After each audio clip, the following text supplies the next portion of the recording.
Y en primer lugar quiero agradecer a todos ustedes su presencia aquí esta mañana, se lo agradecemos mucho. Esperemos que les resulte una mañana interesante y provechosa. En segundo lugar, también muchas gracias a los medios de comunicación que nos acompañan y les damos la bienvenida junto con todos ustedes a esta casa.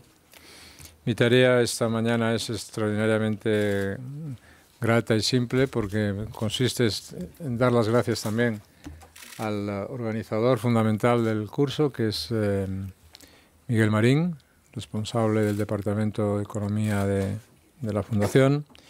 Dar las gracias a John Muller, que va a ser el encargado de hacer la introducción de nuestro invitado especial de hoy. Y agradecerle también mucho su presencia y su participación en este acto. Y dar las gracias muy especialmente a Miguel Arias Cañete, comisario de Energía y Cambio Climático, ¿no? Y Cambio Climático. En Bruselas, pero sin duda responsabilidades extraordinariamente importantes de las cuales pues, nos sentimos como españoles especialmente orgullosos y satisfechos y como amigos suyos en una casa que también es suya porque él ha sido desde los comienzos patrono de esta casa, patrono de esta fundación y ha participado de muchas de las iniciativas y muchos de los trabajos de esta fundación. Y para nosotros es una gran satisfacción y una gran alegría que pueda estar esta mañana con nosotros. Así que muchas gracias una vez más, querido comisario, querido Miguel, y muchas gracias a todos ustedes. Este era el dificilísimo trabajo que yo tenía esta mañana que hacer aquí en la Fundación, y entonces ahora le vamos a ceder los trastos a John, que es el encargado de hacer la introducción. Siempre cuento que cuando la burbuja de crédito española se hinchaba y se hinchaba, dos personas advirtieron que aquello iba a acabar realmente mal. Miguel Arias Cañete y el que entonces era su segundo, Álvaro Nadal, lo hicieron a finales del año 2005, ante los que éramos responsables del área de economía del diario El Mundo. La descripción de la crisis que se iba a producir en España cuando pinchara la burbuja fue muy precisa. Recuerdo muy bien un matiz.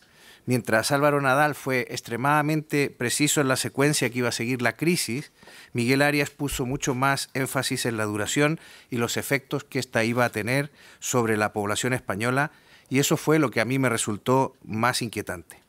Cuando meses después la crisis comenzó a desarrollarse efectivamente ante nuestros ojos, resultaba difícil pensar que quienes estaban al frente del país no conocieran o no compartieran el análisis que Miguel Arias nos había hecho. Que se tildara de antipatriotas a todo aquel que suscribiera dicho diagnóstico era la prueba definitiva de que la conducción del país estaba en las manos equivocadas. Hace ya 10 años de la profecía de Miguel Arias, y esta se ha cumplido con gran acierto para nuestra desgracia. Quizá como nos ha pasado a casi todos, él no pensó que la crisis iba a ser tan larga y tan profunda. Por eso, muchos creímos que había que aprovechar el alcance y la profundidad de la crisis para darle la vuelta al país y someter a España a una revisión general. Confío en que ahora Miguel Arias emplee la clarividencia de entonces para abordar la tarea que tiene entre manos.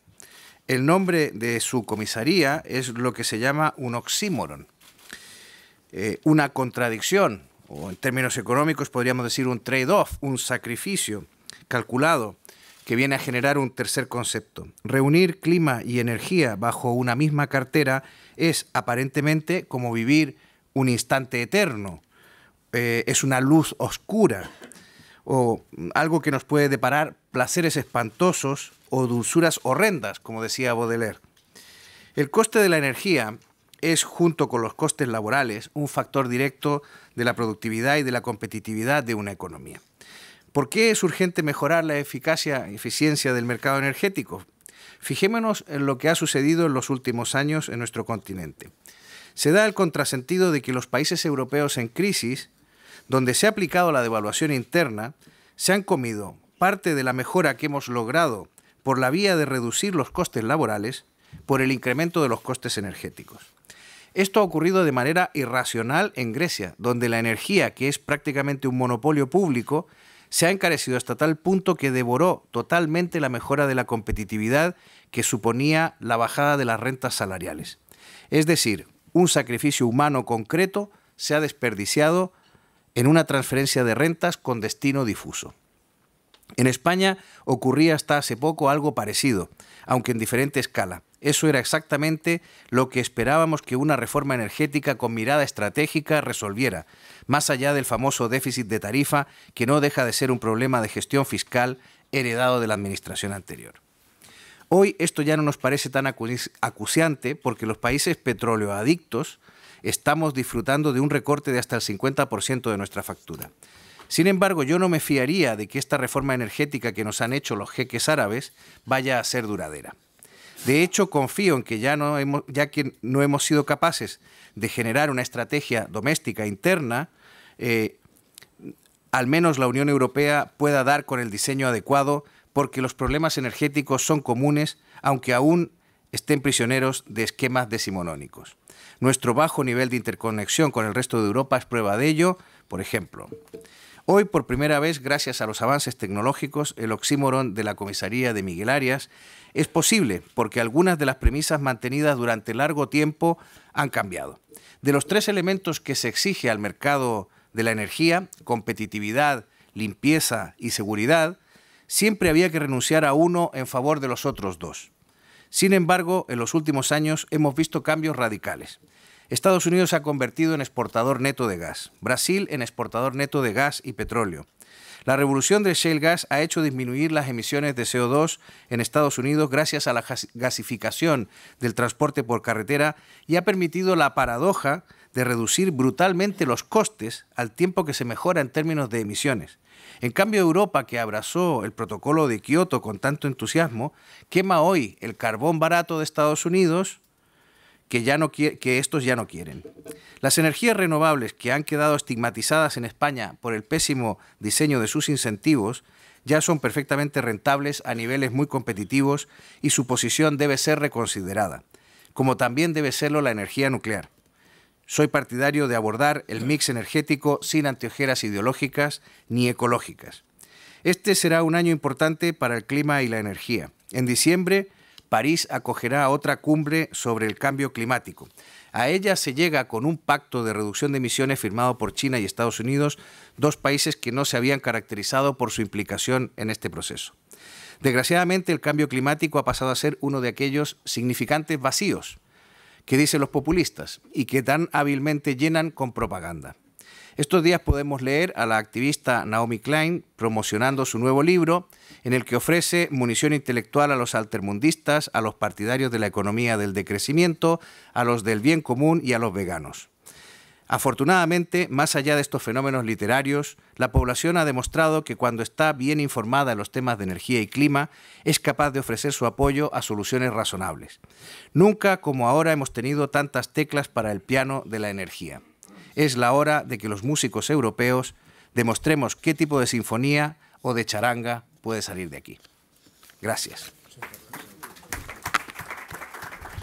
Gracias, presidente, y gracias a FAES por ofrecerme esta ocasión de compartir los proyectos de la Comisión Europea en las materias de mi competencia. Pero antes de centrarme en mi competencia, quisiera señalar desde el principio 2 cosas. Primero, esta comisión es una comisión muy política, la Comisión Europea, frente a otras comisiones anteriores. La composición de los que la integran, muchos ex primer ministros, casi todos los comisarios han sido exministros, muchos parlamentarios europeos, le da un perfil político que no tenían otras comisiones. Por lo tanto, segunda cosa es la comisión trabaja en torno a grandes proyectos y a un programa electoral que va desarrollando inexorablemente.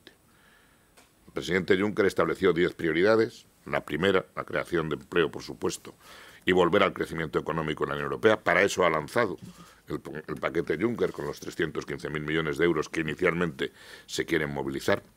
Se va a lanzar una segunda iniciativa grande, ya la hemos lanzado, la de la Unión Energética, con una política ambiciosa de cambio climático y un mercado digital integrado como grandes proyectos que van a centrar el desarrollo inicial de esta comisión. Por supuesto, avanzaremos en muchas más políticas comunitarias, pero siempre trabajando en torno a grandes proyectos. Tanto cuando hablamos de una Unión Energética, hay que hacerla dentro también de una política de cambio climático. Por una razón fundamental.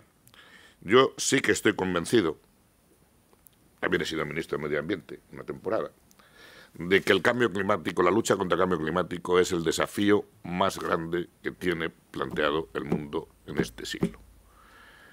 El incremento de la temperatura produce efectos irreversibles en el planeta, de todo tipo. Cambio de biodiversidad, pero movimientos migratorios, porque los problemas del agua son imposibles de gestionar en un horizonte de incremento de la temperatura y, por lo tanto, la evidencia científica en este momento no se cuestiona de que hay que frenar el incremento de la temperatura para que no se suba por encima de 2 grados la temperatura mundial. Eso va a requerir unos esfuerzos muy intensos en todas las áreas y eso requiere que en París haya un acuerdo global. Un acuerdo que la Unión Europea pretende que sea ambicioso, homogéneo en cuanto a los esfuerzos, verificables los esfuerzos y un acuerdo dinámico, porque de la noche a la mañana no se cambian los patrones energéticos de los estados del mundo y no se cambian los hábitos de los ciudadanos. Pero queremos conseguir que en París se establezca un objetivo de reducción de CO2 para el año 2050, no para hoy ni para mañana, para el 2050, de una reducción del 60% respecto de los niveles de 1990, que los objetivos sean vinculantes, y hay que reconocer que en este área los Estados Unidos tienen un problema grave porque el Congreso norteamericano tiene unas mayorías que le impiden aceptar compromisos vinculantes en el marco de un protocolo internacional bajo el paraguas de Naciones Unidas. Si queremos, desde luego, que sea un proceso dinámico de adaptación del nivel de las ambiciones y queremos que todos los países desarrollados pongan encima de la mesa sus compromisos de mitigación antes de que se abra la negociación de París.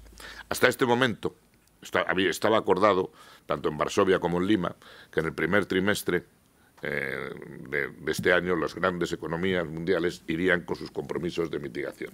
El hecho es que a día de hoy solamente Suiza y la Unión Europea han puesto encima de la mesa sus compromisos. Noruega tiene anunciado compromisos iguales que los de la Unión Europea y los Estados Unidos han anunciado que puede que lleguen el día 31 también con compromisos similares. Pero tendrían todos los países del G20 y G7 tendrían que poner encima de la mesa compromisos de mitigación similares. Entre otras razones, para que haya un campo de juego en condiciones de igualdad, un level playing field, es necesario que los esfuerzos de la lucha contra el cambio climático sean igual de ambiciosos en todos los países industrializados y en aquellos países en desarrollo, en las economías en desarrollo, que tienen más componentes de contaminación atmosférica. Porque, claro, hay que pensar que la Unión Europea puede hacer grandes esfuerzos, pero es el 9,5% de las emisiones mundiales y junto con China y Estados Unidos llegaríamos solo al 42%. Por tanto, en este momento hay un reto que es conseguir en París un acuerdo vinculante con objetivos ambiciosos, con un proceso dinámico de revisión. Pero ese acuerdo tiene consecuencias sobre el sector energético, claras.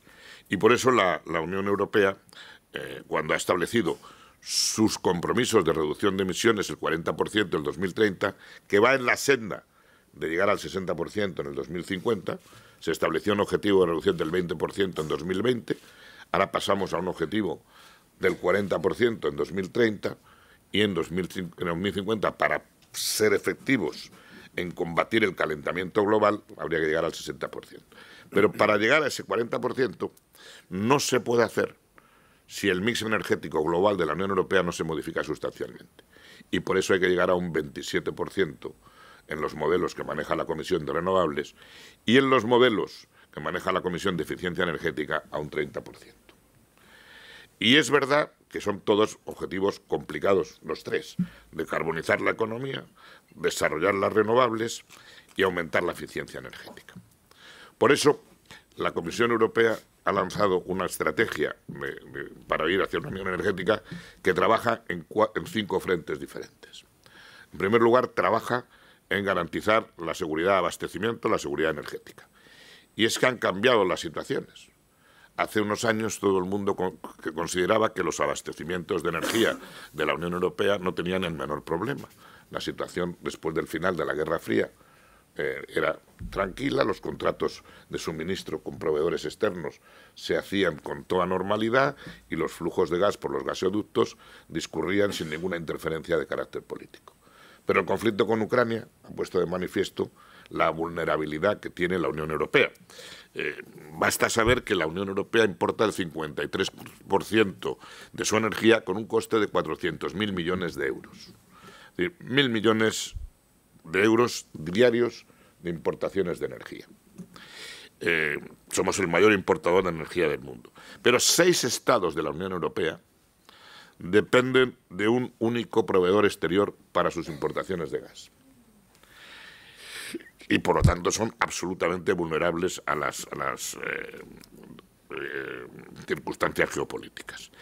Si a eso se suma que el 75% del parque de viviendas es ineficiente desde el punto de vista energético y que en calefacción y refrigeración se va el consumo, el 40% del consumo, que el 94% del transporte depende de productos derivados del petróleo, de los cuales el 90% es importado, y que las subvenciones energéticas en la Unión Europea, directas o indirectas, suponen 120.000 millones de euros al año, pues se ve un panorama ciertamente preocupante. Si además consideramos el estado de las redes y del estado de la generación energética en la Unión Europea, que requerirán más de 1 billón de euros en el sector energético de aquí, billón debe ser traducción del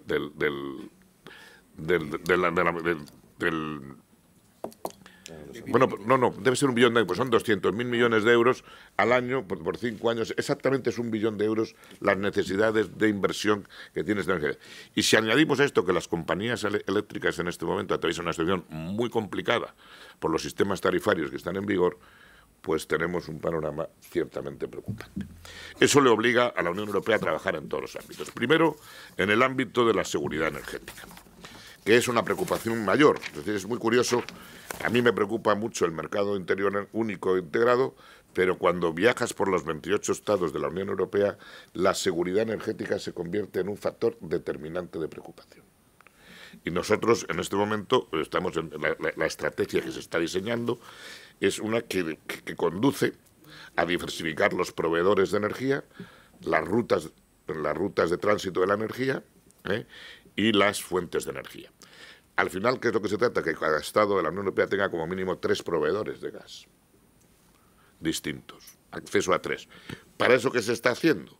Pues se está rediseñando o pensando cómo se tienen las interconexiones de gas en la Unión Europea y se va a dar prioridad al corredor del sur, al llamado Southern Corridor, para hacer la conexión con Azerbaiyán.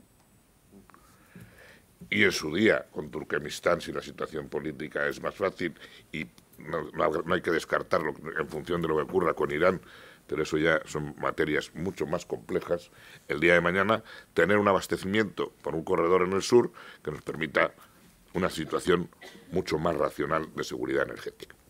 Segundo lugar, estamos haciendo todo, vamos a poner en marcha todos los interconectores en Europa suroriental, sobre todo los que hay que conectar Bulgaria con Grecia, Bulgaria con Rumania, Bulgaria con Serbia. Porque se da además una circunstancia. Rusia unilateralmente nos ha trasladado a la Unión Europea el mensaje de que en 2019 el gas no entrará por Ucrania, sino que lo pondrán en la frontera de Grecia, de Turquía, y ustedes tendrán que construir los grandes gasoductos si quieren beneficiarse de las importaciones del gas ruso, porque se cierra el tránsito por Ucrania, lo cual es complejo porque es una modificación unilateral de los puntos de entrada de un contrato de gas hecho con diversas compañías europeas. Por lo tanto, primera alternativa. Segunda alternativa, desarrollar una estrategia de gas natural licuado. Hasta el momento el gas natural licuado tenía un precio mucho más alto, además estaba la demanda de países como Japón y países de Oriente, de China, que disparaban los costos del gas natural licuado y que hacían que los buques en tránsito no llegaban ni siquiera a España porque se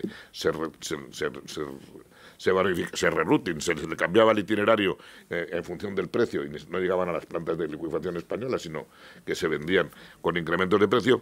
Pero claro, como estamos en un horizonte de precios del petróleo decrecientes y estamos en la banda de los $50 y los precios del gas están indexados al petróleo, en este momento el gas natural licuado empieza a ser más atractivo, y lo mismo ocurre con el gas porque con muchos contratos de gas están indexados, el gas natural también empieza a tener reducciones de precio, aunque con los contratos con Rusia hace falta 9 meses de reducción de precio para que se noten los impactos.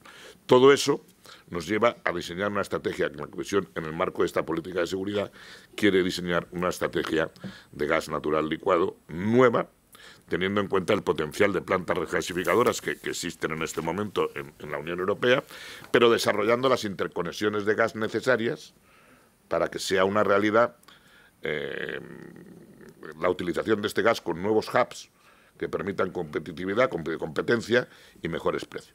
A esto se une otro factor añadido, que es que en las negociaciones del Tratado de Comercio e Inversiones con Estados Unidos, la Unión Europea quiere introducir un capítulo de energía para liberalizar, entre otras cosas, las exportaciones de gas de los Estados Unidos y, en segundo lugar, para eliminar el sistema de dual pricing, de precio dual, de manera que las exportaciones se hagan en las mismas condiciones que los precios internos. Si eso se verifica simultáneamente todo, hacemos los gasoductos, entre ellos el MidCat de España. Si Francia hace su red de interconexión del sur de Francia con el centro de Francia, si los Estados Unidos liberalizan sus exportaciones, entonces tendríamos una capacidad de desarrollar una estrategia de gas natural licuado para la cual España está particularmente bien posicionada, porque España tiene 7 plantas de regasificadoras con una capacidad de 67 billones de metros cúbicos, BCMs en la terminología, tiene dos interconexiones con Argelia, que tiene una capacidad de 20 BCMs, pero tiene una nula interconexión con Francia, porque tenemos una interconexión que solo son de 7 BCMs. De nuevo aparece el tema de las interconexiones. Pero eso permitiría a España aspirar a convertirse en un hub mediterráneo que complementara el que está en este momento en Holanda y el que está en este momento en el Reino Unido. Y cuando hay muchos hubs, hay competencia. Y cuando hay competencia, los precios de la energía se pueden reducir. Tanto la estrategia de gas natural licuado es uno de los proyectos fundamentales en el ámbito de la seguridad energética que queremos poner en marcha. Segundo gran capítulo en el que queremos trabajar la Unión Europea es en buscar un mercado interior de la energía plenamente integrado.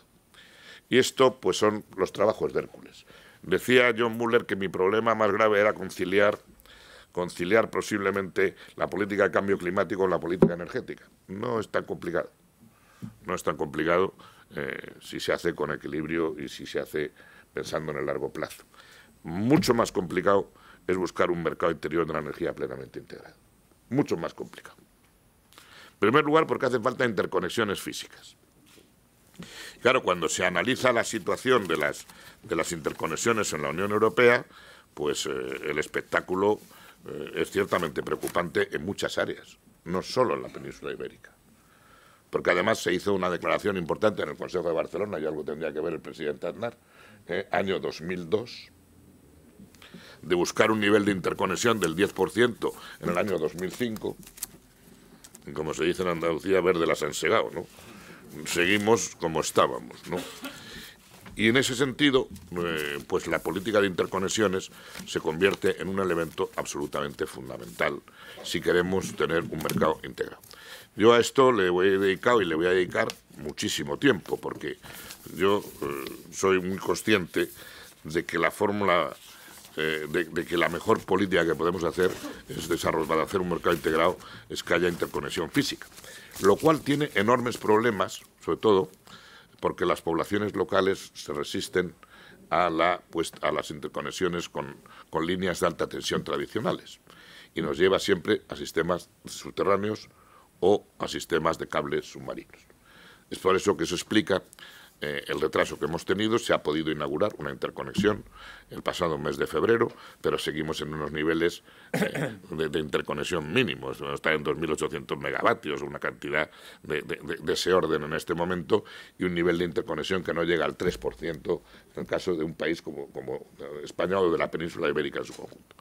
Para llegar al 10% hay que lanzar proyectos. Se ha hecho un gran acuerdo político entre el presidente Hollande, el presidente Rajoy y Passos Coelho, Portugal, para lanzar el resto de las interconexiones. En este momento está en fase de estudio el cable submarino del Golfo de Vizcaya a Aquitania, pero es una inversión muy costosa, más de 2.200 millones de euros largos, que va a requerir apoyos públicos importantes, además de los que la iniciativa privada ponga en marcha, y hay que poner en marcha 2 conexiones transpirenaicas más, que tienen que ser declaradas proyectos de interés comunitario en la próxima ronda de octubre de proyectos de interés comunitario. Entonces, ahora hace falta un gran acuerdo político, de nuevo, de Francia, España, para que se consideren proyectos de interés comunitario y a partir de ahí poder acceder a la financiación comunitaria y a los apoyos de la Facilidad de Conexión Europea, la Connecting Europe Facility, y poder apoyarlo. Con todo eso, España todavía estaría lejos del 10%. Estaríamos próximos y tenemos que estar en el 15% en el año 2030. Bueno, primera parte. Segundo ámbito en donde tenemos que trabajar para hacer un mercado integrado es el desarrollo de los códigos de red, los llamados network codes, que permiten a las redes entre sí y hacer los intercambios de energía en las condiciones más razonables. Aquí afortunadamente hemos progresado algo más y posiblemente a finales del 2015 tengamos prácticamente desarrollados los últimos códigos que nos quedan. Y en tercer lugar, para que haya un verdadero mercado integrado, pues tenemos que empezar a ver qué pasa con los sistemas de formación de precios y tratar de eliminar los precios regulados, tema que no es menor. A los precios regulados que están por debajo de los costos de producción sí los podemos eliminar, porque tenemos toda la política de ayudas de Estado, que la podemos poner en marcha, y por lo tanto la Comisión va a trabajar para eliminar los precios regulados. Pero cuando hay precios regulados no se puede hacer intercambios de energía. Con tarifas de esa naturaleza no hay competencia, no hay mercado, y por lo tanto tenemos que eliminar los precios regulados. Y además de eliminar los precios regulados y buscar un acuerdo para la eliminación de aquellos que no están por debajo de los costos, tenemos que buscar sistemas de apoyo a las renovables que sean más orientados al mercado y que haya más convergencia entre los apoyos de Estados miembros para que no haya distorsiones también de la competencia. Tema que tampoco es menor. Por lo tanto, es ámbito en que tenemos también que ver. También tenemos que desarrollar redes inteligentes y implantar los contadores inteligentes para que pueda haber una gestión de la demanda importante. E integrar la generación distribuida y el autoconsumo en este nuevo sistema, porque claro, lo que está ocurriendo es que con la explosión de las renovables se plantean 2 problemas fundamentales. Uno, que hace falta interconexiones para dar salida a los excedentes de producción de las renovables, y en segundo lugar, cómo se plantea la retribución del backup que requieren las renovables. Y aquí, pues en la Unión Europea va siempre en una dirección complicada, porque estamos poniendo en marcha pagos por capacidad para garantir el suministro en cada país de la Unión Europea de una manera distinta. Los llamados capacity payments, para mí eso es más pesadilla que la conciliación del cambio climático y la política energética, porque cada país está diseñando su esquema. Alemania por lo menos ha abierto un debate para ver por dónde va, pero los demás lo van implantando, Suecia el suyo, los británicos uno distinto. En cada país se apoya las tecnologías de backup de una manera. En unos, con neutralidad sobre todas las fuentes de producción. En otros, favoreciendo unas u otras. En unos sitios se pone un sistema de reserva estratégica para mantener la producción. En otros, es genérico. Bueno, aquí tenemos que diseñar un sistema europeo armonizado, a través de, primero, una aproximación regional para ir consolidando espacios regionales donde los sistemas de apoyo a la capacidad sean más regionales.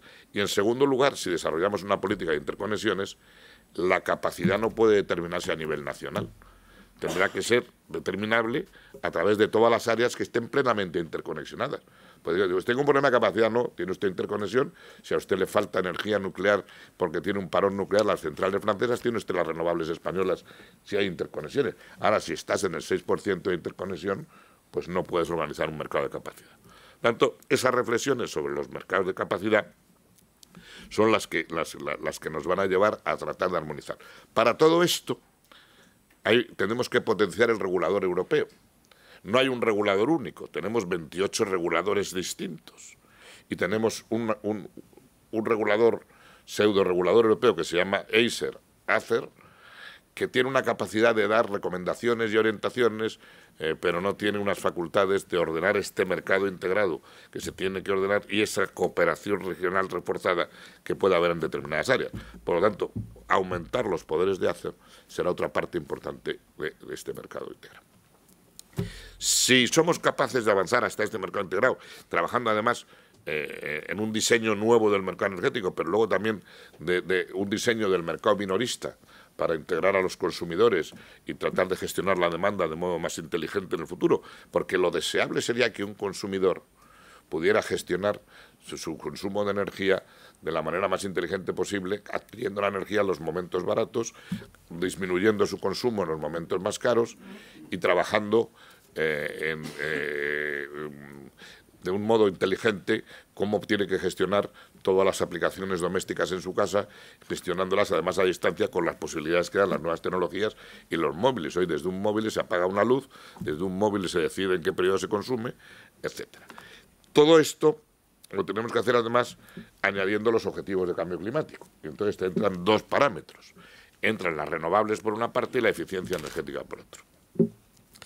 La eficiencia energética es una palabra que suena muy bien, que es muy difícil de aplicar, pero que es de una efectividad devastadora. O sea, cada un 1% que mejora la eficiencia energética en la Unión Europea, se disminuyen las exportaciones de gas un 2,6%. Tanto la mejor política energética que se puede hacer es las políticas de eficiencia energética. Disminuyes la dependencia exterior, aumenta tu seguridad energética, reduces las facturas y tienes un sistema mucho más equilibrado. Problema de la eficiencia energética. La eficiencia energética, fundamentalmente que hay dos sectores donde más se puede actuar, son dos, las edificaciones y el transporte. Las edificaciones tienen el 40% del consumo, calentamiento y refrigeración. 75% del parque de viviendas europeo es ineficiente. Se construyó en épocas de baja renta per cápita o de bajo crecimiento económico, a la salida de una guerra mundial, con materiales de baja calidad, porque las reconstrucciones fueran muy rápidas, y luego, durante una época, no se prestó atención a los aislamientos, a los acristalamientos en los edificios. Por lo tanto, eficiencia energética es una de las políticas fundamentales que se va a apoyar desarrollando instrumentos financieros adecuados para trabajar en el área fundamentalmente de edificación y en el área de calderas para calentar, que en la Unión Europea es muy curioso porque los sistemas de calentamiento son, por lo menos a nivel municipal o por lo menos a nivel de distritos de vecinos. Y en España tenemos todos sistemas absolutamente individualizados.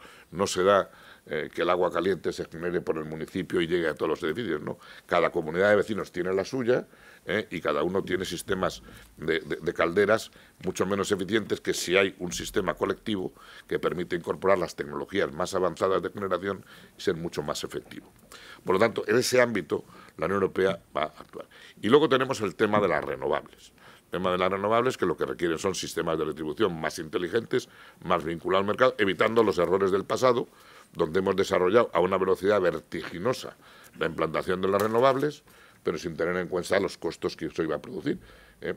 Desde luego hemos logrado el desarrollo tecnológico, pero con unos costos muy, muy importantes. Ahora hay tecnologías muy maduras, pero hay otras que van a necesitar apoyo en el futuro.